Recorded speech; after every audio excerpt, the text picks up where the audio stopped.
வெளிநாட்டவர்களை setting முகப்பிடங்களின் வழியாக நாட்டிற்குள் நுழைய அனுமதித்த குற்றத்திற்காக தடுத்து வைக்கப்பட்டுள்ள குடிநுழைவு அதிகாரிகளின் குடும்பத்தினர் மற்றும் நெருங்கிய நண்பர்களின் சொத்து கணக்குகளை SPRM அதிகாரிகள் ஆய்வு செய்து வருகின்றனர்.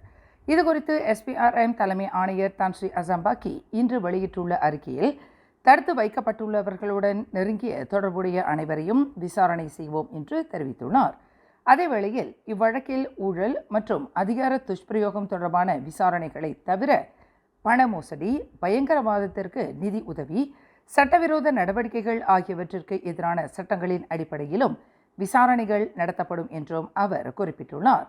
குடிநுழைவு முகப்பிடங்களில் செட்டிங் அமைத்து அங்கு சட்டவிரோதமாக வெளிநாட்டவர்களை அனுமதிப்பதற்காக சம்பந்தப்பட்ட அதிகாரிகள் 1800 முதல் 2500 ரிங்கிட் வரையில் லஞ்சமாக பெற்று வந்தது அண்மையில் வெளிச்சத்திற்கு வந்தது குறிப்பிடத்தக்கது. மேலும் செய்திகளை தெரிந்து கொள்ள கீழே இருக்கும் பெல் பட்டனை அழுத்துங்கள். உங்கள் மகிழ்ச்சியை வெளிப்படுத்த லைக் மற்றும் ஷேர் செய்யுங்கள். தொடர்ந்து திசைகளோடு இணைந்திருக்க சப்ஸ்கிரைப் செய்யுங்கள்.